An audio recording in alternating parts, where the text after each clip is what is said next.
Bueno, nos toca analizar Hechos. ¿Cómo leemos Hechos? No es considerado como los libros históricos del Antiguo Testamento. No lo miramos de la misma manera. Nadie lo quiere ver de la misma manera. El problema de tantas divisiones o desacuerdos en cuanto al funcionamiento de los ministerios en la iglesia también es culpa de Hechos, no solamente de las epístolas.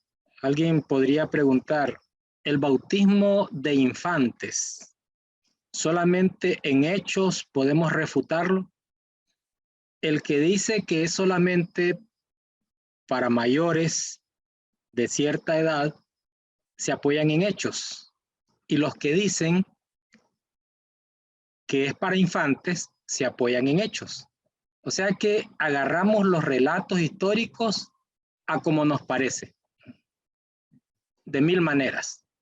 Y es complicado también interpretar muchos de los pasajes en este libro.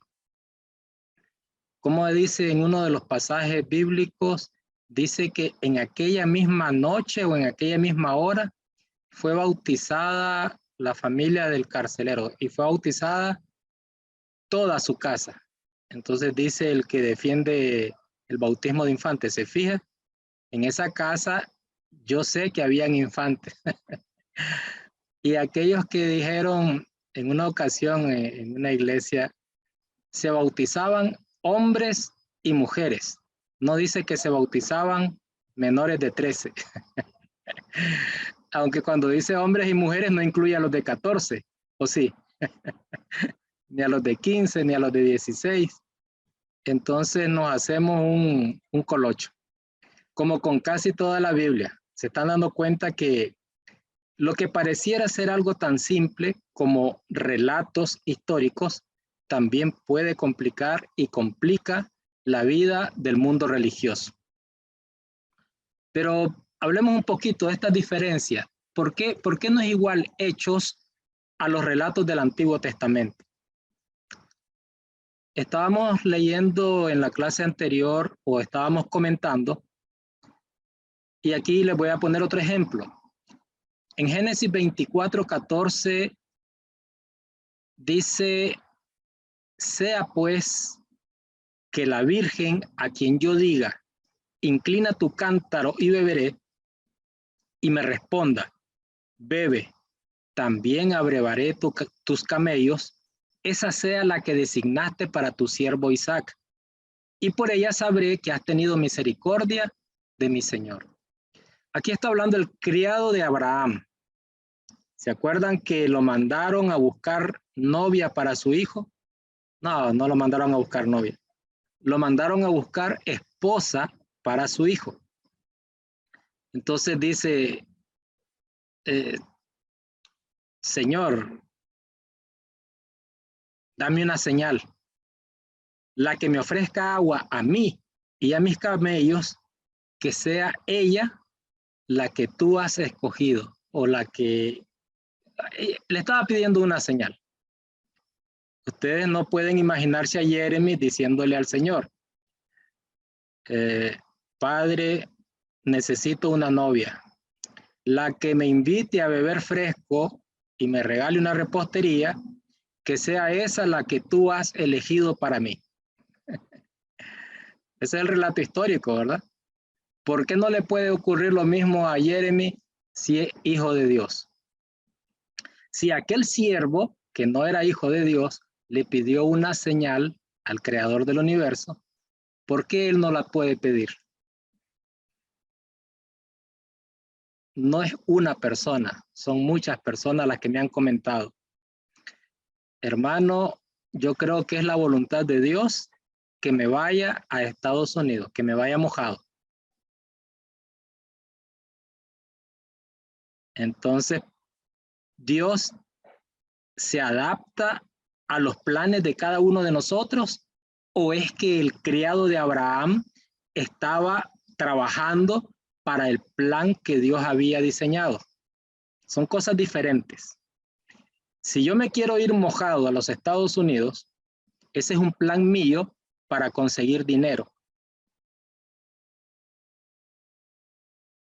¿Será el mismo contexto, el mismo caso?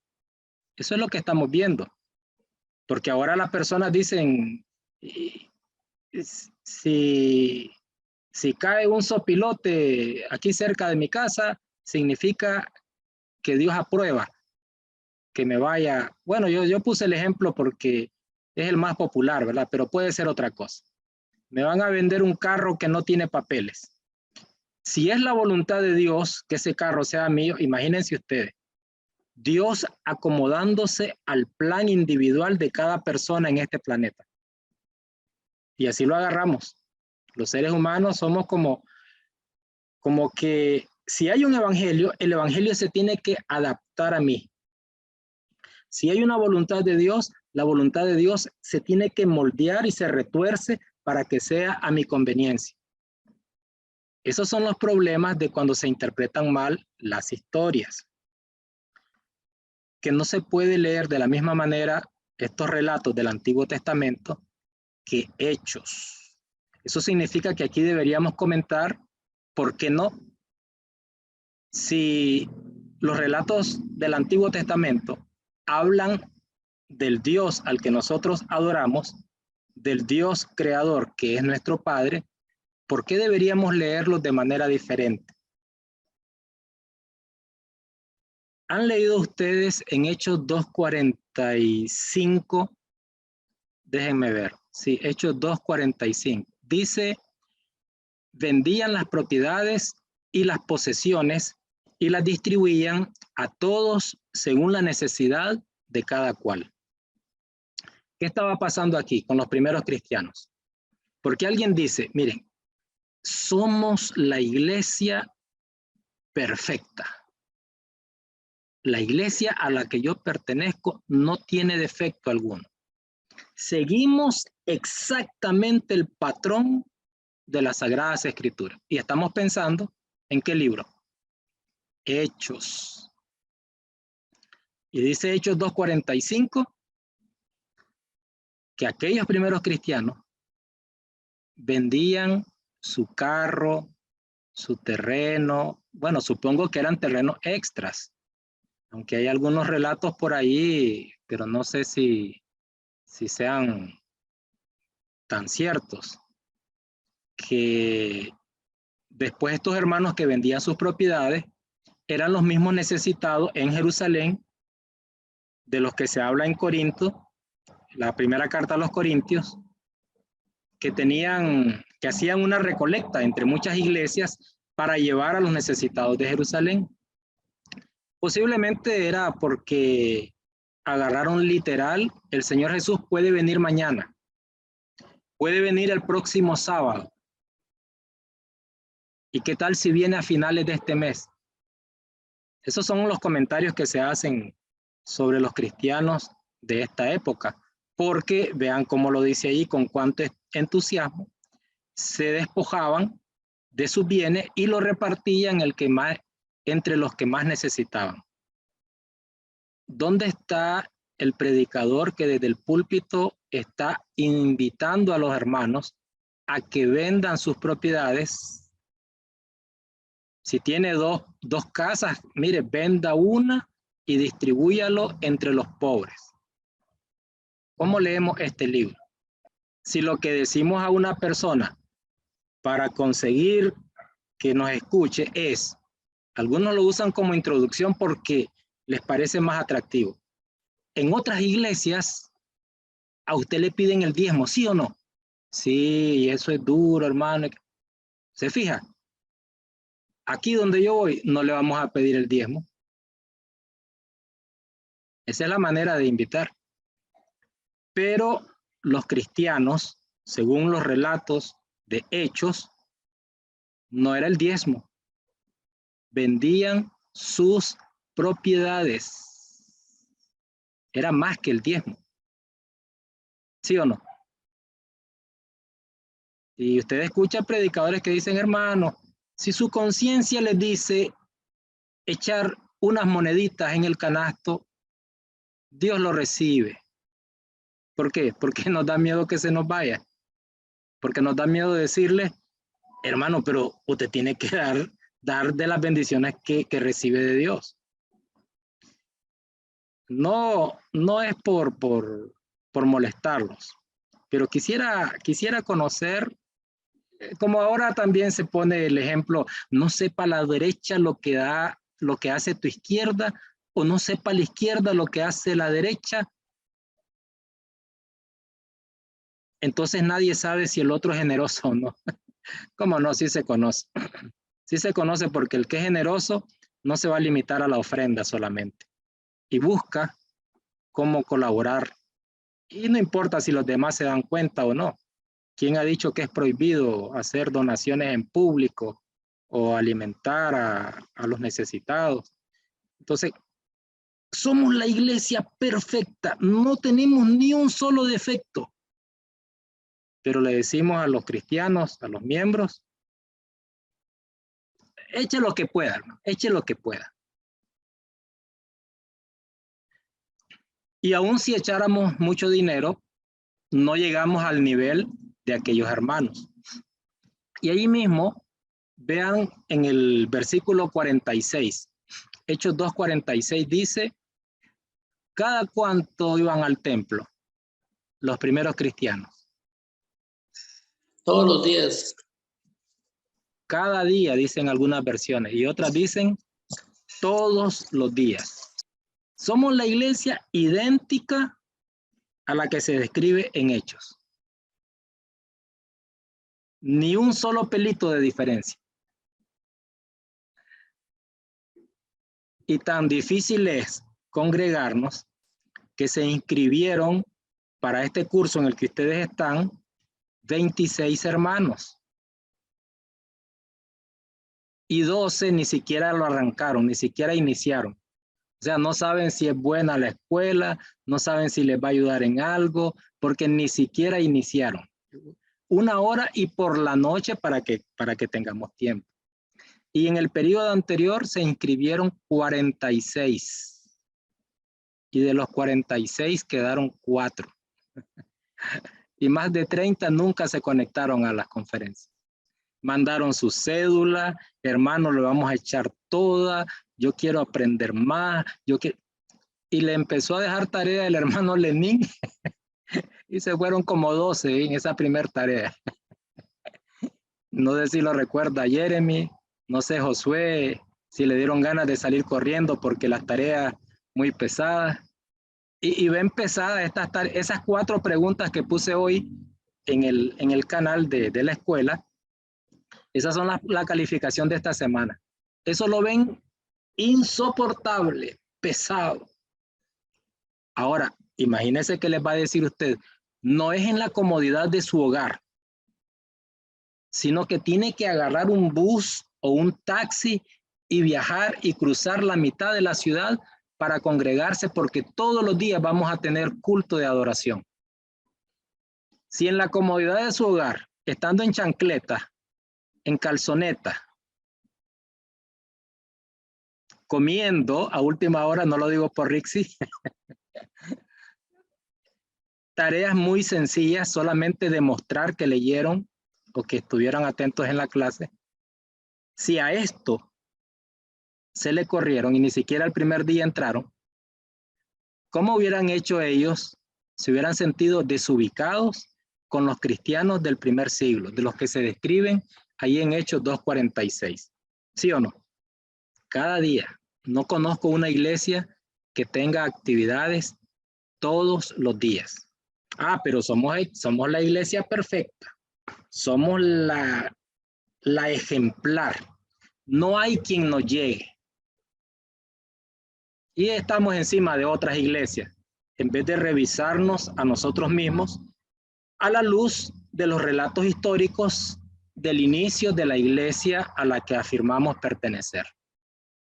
Ya están viendo algunas diferencias que les quiero comentar en cuanto a los relatos del Antiguo Testamento, porque no estamos cumpliendo la ley del Antiguo Testamento, pero los relatos de Hechos en el Nuevo Testamento, ahí sí son como norma de nuestra manera de asimilar, de ver, de pertenecer a la iglesia establecida por el Espíritu Santo, a la iglesia del Señor Jesucristo. Y lo otro, ahí en el mismo versículo 46, ¿dónde partían el pan? Ya sabemos que eso es una manera de llamarle a la Santa Comunión, Santa Cena, Eucaristía. ¿Cómo era eso del pan? Partiendo el pan de casa en casa. Y con esto del COVID, hasta me vi involucrado en uno de esas discusiones tan absurdas. Hay hermanos que no quisieron reunirse por motivo del COVID. Pues yo no me cuento entre ellos porque yo me seguía reuniendo, ¿verdad? Y se desató la discusión. Que el que no venga al templo está en pecado, porque dice la Escritura, no dejando de congregarnos. Líderes, predicadores, alguien le llama fanático, yo solamente le llamo desinformado, ¿verdad? Que cuando dice la Escritura, no dejando de congregarnos, tiene que ser en el edificio donde después de hacer una colecta entre todos, es comprado por etcétera. No existían en esa época. Partían el pan de casa en casa. Si una familia se queda reuniendo en casa, tiene su actividad o invita a otra familia, tal vez entre dos familias, se puso de moda estas conferencias por medio de Zoom y condenados todos. Si hay hermanos que querían cuidarse de esa manera, íbamos a usar la Biblia para decirle que obligatoriamente tenía que estar allá. Va para el infierno si quiere partir el pan en su casa, si es la manera única en que lo hacían los primeros cristianos. ¿Dónde hallamos el sustento? La iglesia que es perfecta, que no tiene defectos. La iglesia a la que yo pertenezco, esa no tiene. A pesar de lo que estoy comentando, a pesar de que no somos consistentes, ¿cuántas veces me han escuchado la palabra consistentes? Tenemos que ser consistentes a la hora de interpretar la Escritura. Si vamos a decir, en Hechos dice que descendieron ambos al agua, es decir, el que se iba a bautizar y el que estaba bautizando, eso es cierto. Descendieron ambos al agua. Significa que no hay un rociamiento en la frente. Excelente. Y los otros textos los pasamos por alto. Solo vamos a escoger, este me gusta, este lo cumplo, este no lo cumplo. Si fueran reglas, si fueran normas o leyes para los cristianos, ¿por qué no se reúne cada día como iglesia? Si es una norma. Entonces agarramos el versículo en Hechos, este es una norma, y el de reunirnos todos los días como iglesia, ese no es una norma. El pan, partir el pan, tiene que ser en el templo. Y Hechos 2:46 que dice que lo hacían en sus casas, se va para el infierno el que lo haga en su casa, eso no es una norma. ¿Cómo miramos Hechos? ¿Cómo hacemos para ser consistentes? ¿Nos ponemos a criticar a otros grupos o nos revisamos lo que estamos haciendo? ¿O sacamos mejores conclusiones de cómo se debería leer este libro? Todavía no hemos dicho si es una norma o no, ¿verdad? Entonces, ahora les pregunto, y aquí quiero que participen un ratito. Ya hablé media hora casi. Hechos. Vean las opciones. ¿Es mera historia? ¿Es un listado de mandamientos? ¿Es la norma para regular el funcionamiento de las iglesias en todas las épocas?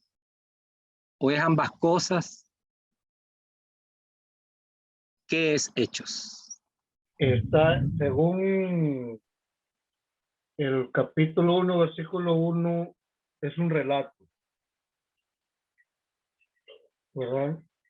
Porque es el primer libro hablando del libro de Lucas, y de ahí podemos agarrar que Lucas investigó detalladamente cada asunto y lo veo como una historia. Si quiere las tres, lo veo como una historia nada más.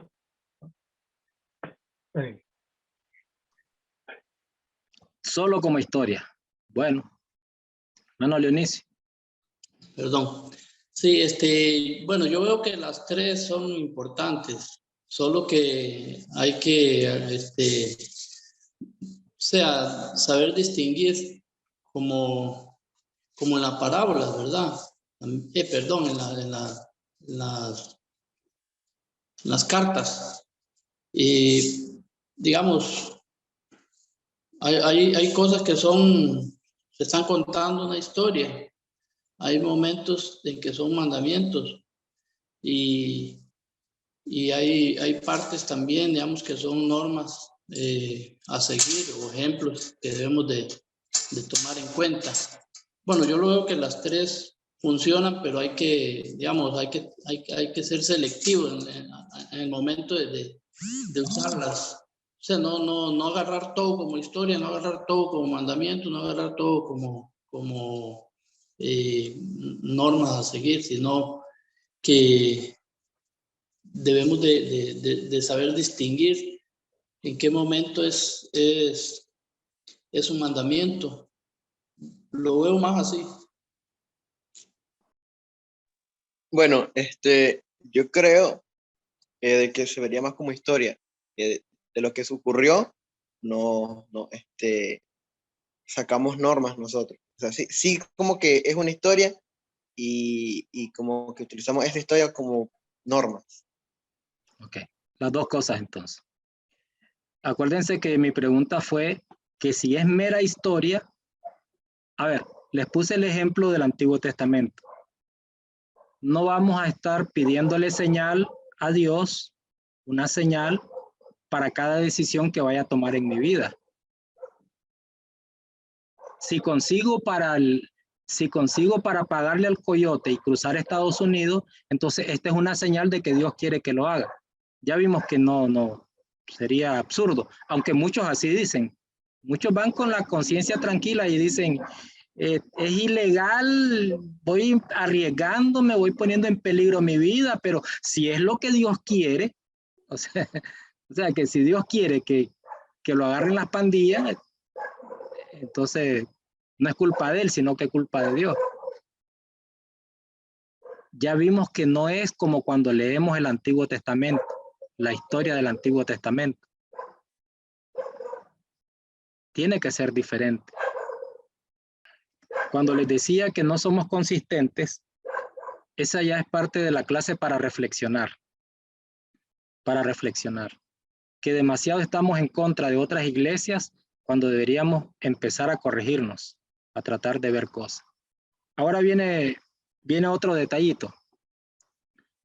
En Hechos se establece o se instituye la cena del Señor, o es en el Evangelio, en los Evangelios.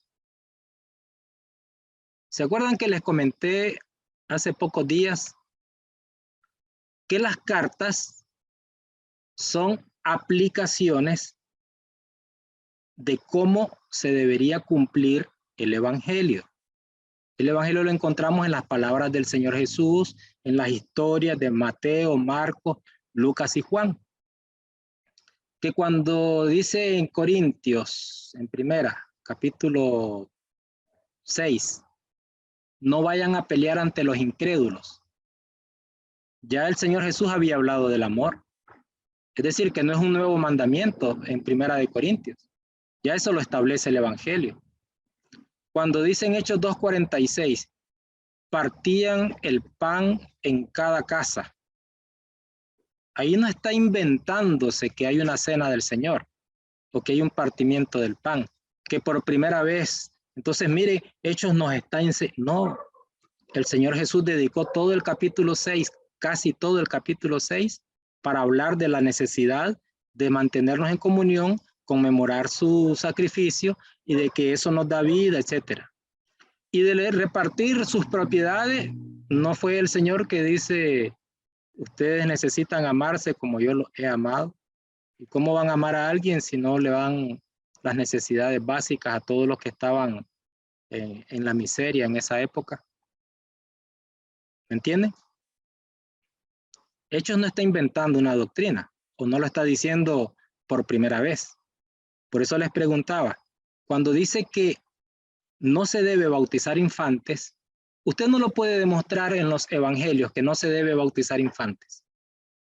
Esa es una pregunta. Solamente con hechos lo puede demostrar. Es decir, con el libro Hechos. ¿No dijo el Señor Jesús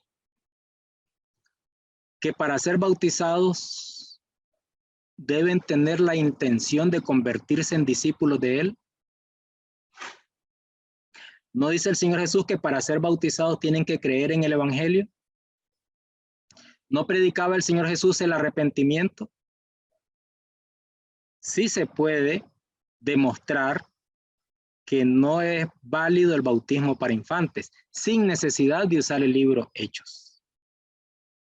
En otras palabras, ¿qué es lo nuevo?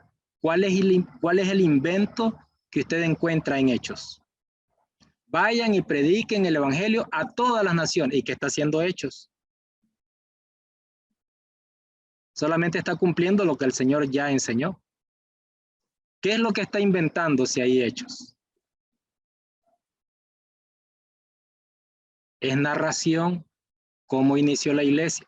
No es un establecimiento de leyes específicas, un listado de leyes como si no existiera ni Mateo, ni Marcos, ni Lucas, como que fuera el único libro de la Biblia. Y es el libro más utilizado por la iglesia a la que ustedes pertenecen y a la que yo pertenezco, como si no existiera otro libro. Entonces, creemos que el Espíritu Santo trabajó en la recopilación de los datos de este libro, porque se supone que para nosotros es un libro inspirado por Dios, ¿sí o no? El escritor es Lucas, pero inspirado por el Espíritu Santo. ¿Para qué leen Hechos algunas personas? Esto tiene que ver con la pregunta que les hacía hace unos segundos. Para ver detalles históricos, es decir, historia de la iglesia primitiva, siempre útil, pero solamente como detalles históricos. Otro puede verlo con fines apologéticos, tal vez para defender la fe cristiana. Si Lucas da o proporciona datos históricos exactos, esto significa que es un libro inspirado por Dios. Entonces lo puede ver con ese fin apologético, esto es, para defender la fe. Otro lo puede ver con motivos devocionales. Este no lo mencionaron ustedes. Puede ser un motivo devocional. Buscar inspiración sobre cómo debería yo llevar mi vida. Buscar en Hechos un modelo de vida. Esto no todo el mundo lo va a ver así, porque el que lo mira como un modelo de vida debería ser alguien que anda predicando el Evangelio y no alguien que nunca ha salido a predicar el Evangelio.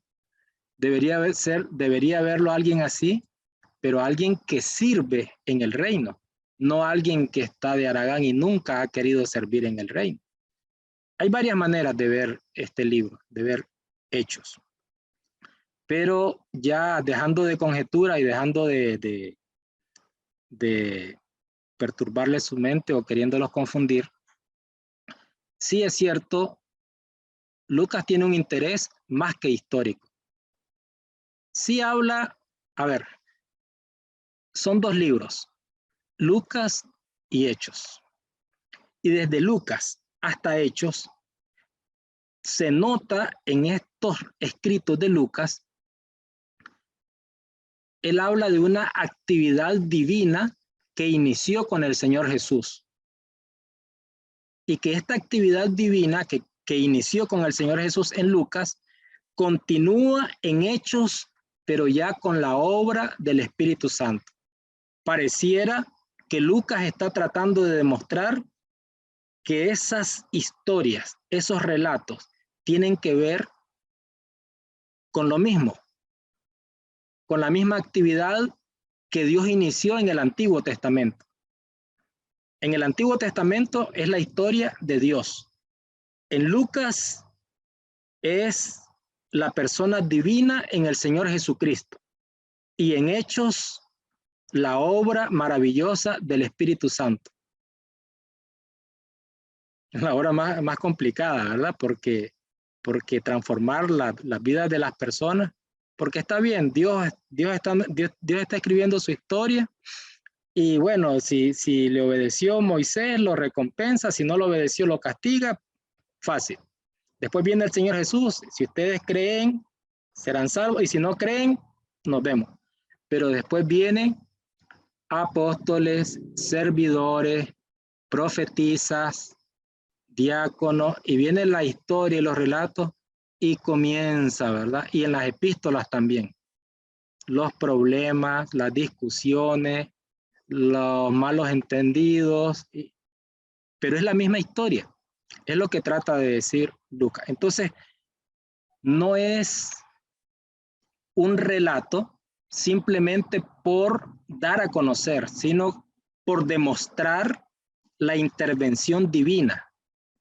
Y si es la intervención divina, tenemos que encontrar en Hechos normas, ejemplos a seguir. Pero esta es la pregunta más difícil. ¿Por qué Lucas escribió este libro, Hechos? Esto tiene que ver, o se nos tendría que proporcionar el propósito exacto con el que Lucas escribió este libro. Ni siquiera sabemos quién era Teófilo.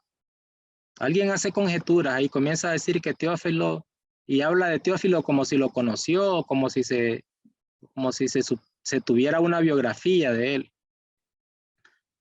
Entonces aquí vienen las recomendaciones. ¿Qué deberíamos hacer con Hechos? Ya se han hecho estas recomendaciones. Aquí van otra vez. Primero, leerlo le llamamos de corrido, pero una frase más apropiada sería una lectura ininterrumpida, es decir, de principio a fin. Alguien le llama en una sola sentada. Ustedes lo usan así, ¿cómo les digo a ustedes? En una sola sentada, de corrido. Les conseguí un sitio web donde tiene audiobiblias para que se les haga más fácil, para que descansen los ojitos. Ustedes pueden poner la audiobiblia y se lo llevan todo el libro y con esos audífonos como los que tiene Jeremy ahorita en uso, usted creo que hasta todo el Nuevo Testamento, si es descansando la vista, acostado en su camita o sentado en una mecedora, pero sí se puede, en una sola sentada, todo el libro Hechos. En la segunda sentada o en la segunda lectura, vaya tomando notas.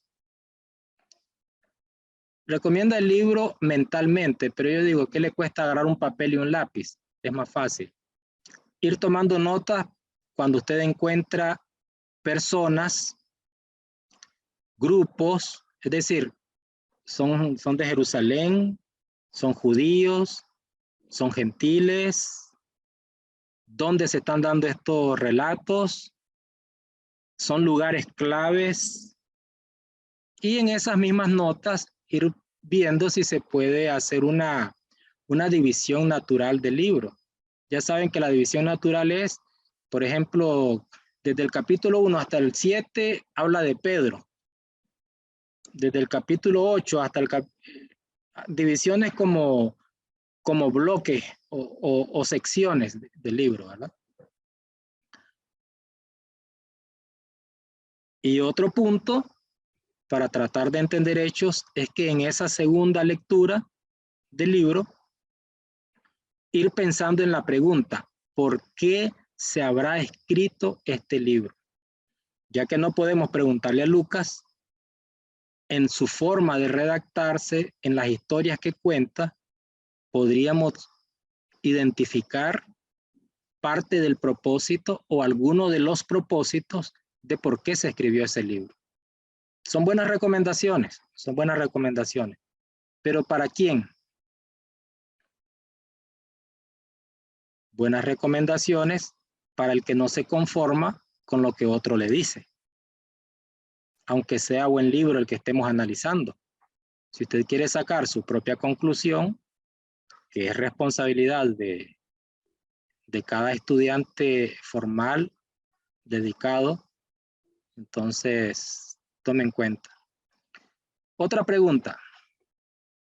Aquí vamos a ver una división natural que propone el libro que estamos comentando. ¿Cuál es la división natural de hechos? Y esto les va a parecer muy interesante. Les voy a pedir algo. Si pueden dejar de tomar nota. ¿Verdad que les mandamos el video?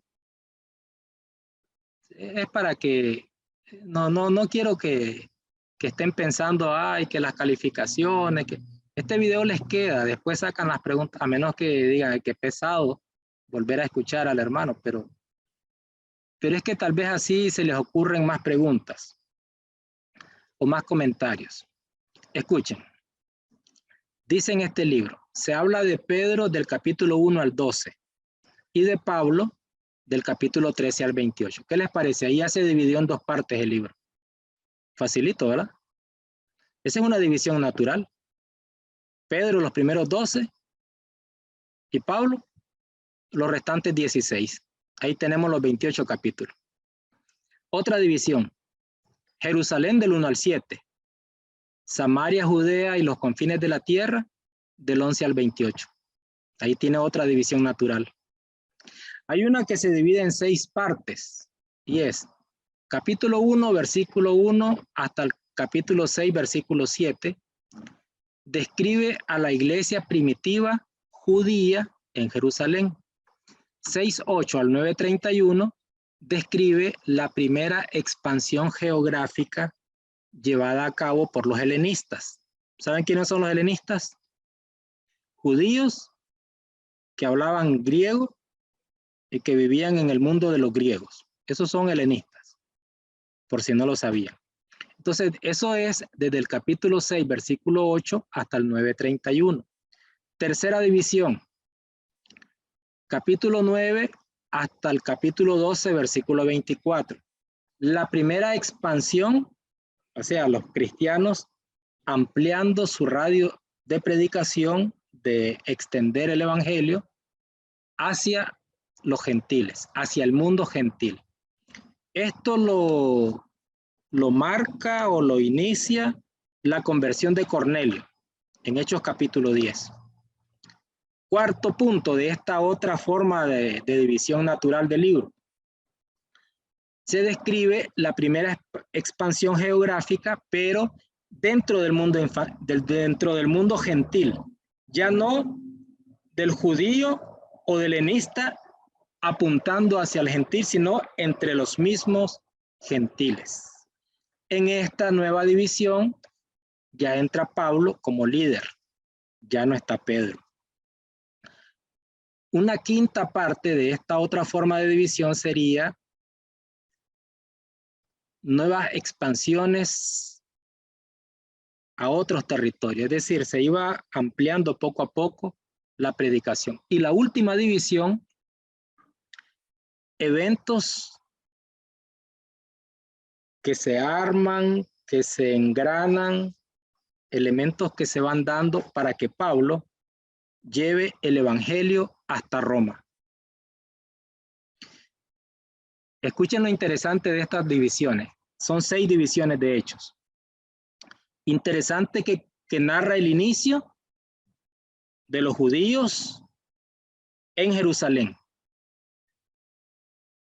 Y el Señor le dijo a los apóstoles, me seréis testigos en Jerusalén, en Samaria y hasta lo último de la tierra.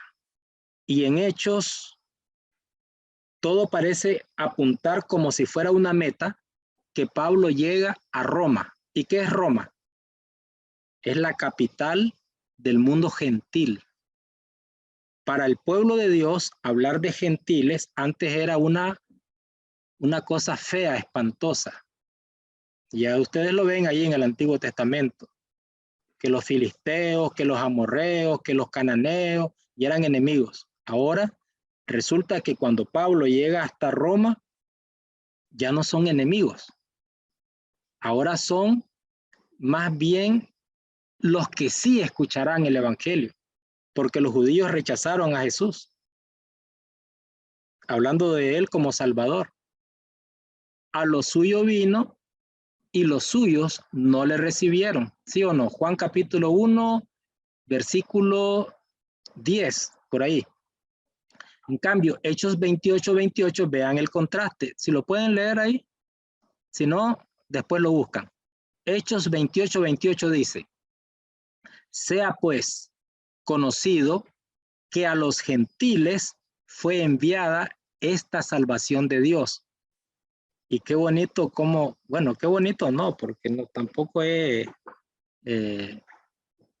drama de película. Al final del versículo 28 dice: ellos oirán. Algo así como que toda esa narración del libro es para llegar a una meta, y la cual es que el evangelio sea recibido por aquellos que sí realmente quieren recibirlo. Porque judíos muy pocos. Hasta la fecha de hoy, los judíos no quieren al Señor Jesús. Estaba escuchando a un sacerdote católico, ya falleció, se llama Jorge Loring. No sé si alguna vez lo escucharon. Hay mensajes muy buenos de él. Dice que él le preguntó a un historiador que tiene libros, que ha publicado libros, ya de haber muerto también porque los dos ancianos, y que él le daba la siguiente respuesta: los judíos no quieren al Señor Jesús y lo rechazaron porque lo querían exclusivamente para ellos. Es decir, un Salvador que nos pertenezca a los judíos. Que los judíos vamos a gobernar el mundo. Que los judíos somos los únicos. Toda aquella terapia en el Antiguo Testamento, ¿lo recuerdan ustedes? Ustedes son el pueblo escogido, las demás naciones nosotros las vamos a conquistar. Entonces esa mentalidad quedó en ellos, y hasta la fecha los judíos, por lo general, habrán sus excepciones, no reciben al Señor Jesucristo. No es profeta para ellos, ni siquiera profeta para ellos. Entonces quieren a alguien, dicen que todavía lo están esperando, que sea exclusivo, solo para los judíos. Otro punto, esta es la pregunta número 3 que les aparece en el canal. Lo que parece ser el propósito o los propósitos de Lucas al escribir el libro. Lo que no parece también. En estas narraciones que hace Lucas, se muestra interés por el movimiento del evangelio y por la obra del Espíritu Santo, además de la obra gentil. Este es uno de los puntos que parece clave para encontrar los propósitos de Lucas. Interés en el movimiento del evangelio, en la obra del Espíritu y la obra gentil. 2. No muestra interés en la vida personal de los apóstoles. Por ejemplo, Pedro desaparece en el capítulo 3, solo en el capítulo 15 aparece ahí repentinamente. Pero no está un historiador, si se está hablando de personajes sobresalientes, muestra detalles. ¿Quién de ustedes sabe cómo vivía Pedro en su casa, con su esposa, con sus hijos? ¿O Juan? ¿Cuál era la vida de Juan? ¿En qué trabajaban? ¿Qué hacían? ¿Cuál era su entretenimiento? ¿Ya jugaban fútbol en esa época? No hay detalles, simplemente no son interesantes. Curioso, ¿verdad?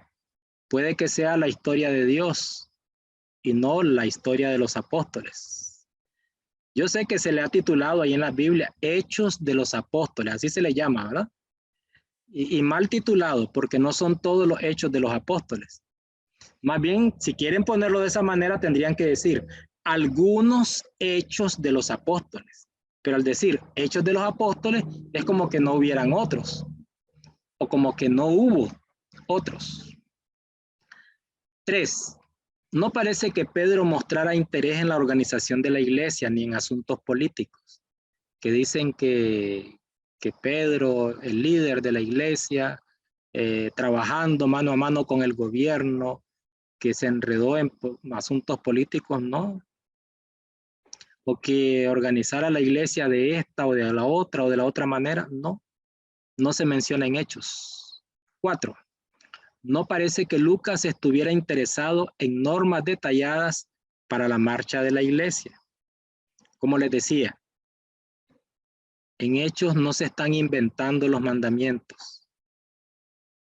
Ay, que si no existe Hechos no estaríamos participando de la cena del Señor.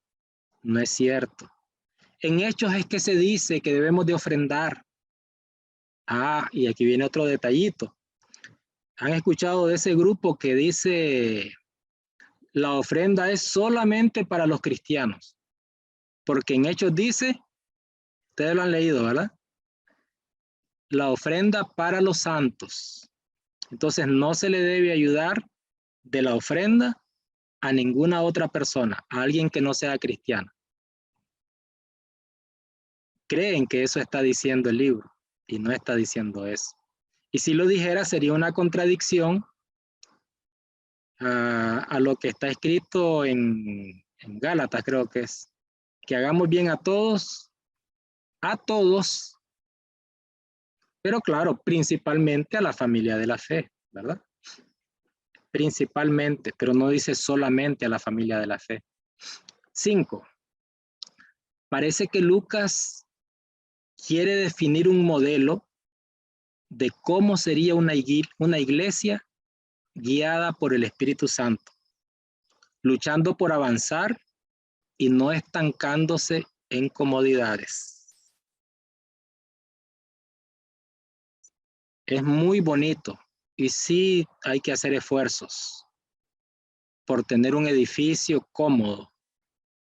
Aunque no conozco uno completamente cómodo, al menos a las iglesias que he visitado, que tengan sofá, aire acondicionado, su tacita de café a la par, mientras no hemos llegado a eso.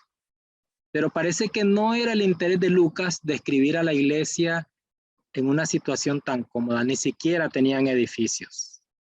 Y sí parece que Lucas está diciendo, así era la iglesia cuando era guiada por el Espíritu Santo. ¿Cómo es la iglesia ahora? Nos preguntaría Lucas. Si Teófilo viviera en esta época y Lucas le hubiera escrito a Teófilo, ¿qué le preguntaría? ¿Cómo es la iglesia ahora? Andan peleando por si se va a beber en una sola copa. Andan peleando por decir que si es pecado tener escuelas bíblicas. Ay, que en Hechos nunca se habló de escuela bíblica. Ah, perdón, de la escuela dominical. Y los pleitos. Que la escuela dominical se inventó en el año 1500 y pico. Que la ofrenda no se le puede dar a alguien que no sea miembro de la iglesia. ¿Qué diría Lucas? Y eso que Lucas no es el Espíritu Santo. ¿Qué diría Dios? ¿O qué dice el Espíritu Santo?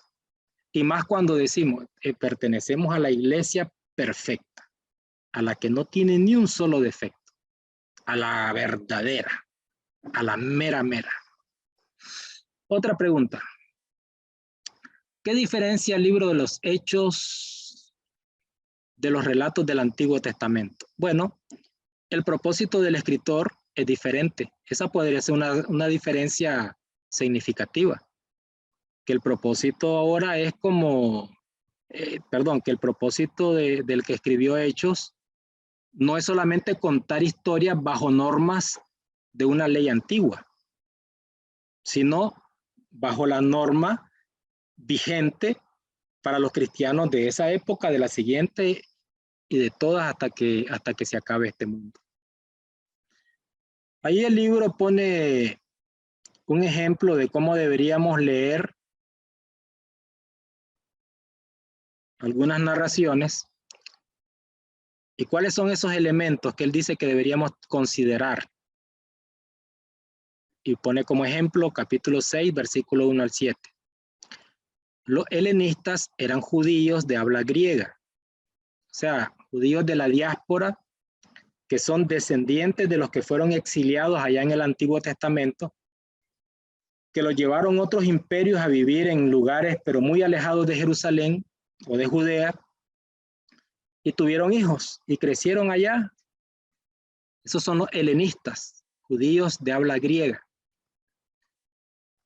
Esos habían regresado a vivir a Jerusalén, según lo que se cuenta en Hechos capítulo 6, versículo 1 al 7. Muchos de esos helenistas regresaron a Jerusalén al final de sus días para poder morir y ser enterrados junto al monte Sión. El lugar donde se debía morir en esa época era muy importante. Ahora yo le he pedido a mi familia, bueno, tendría que pagar el proceso de incineración, ¿verdad? Yo quiero que me incineren, que me hagan ceniza. En esa época era para ellos casi obligatorio tener que ser enterrado ahí junto al monte Sión. Cuando morían, sus viudas no tenían medios normales de subsistencia. Esas son las viudas que se mencionan en Hechos 6. Eran personas que, como no eran de ese lugar, no eran oriundos de Jerusalén, no tenían sustento.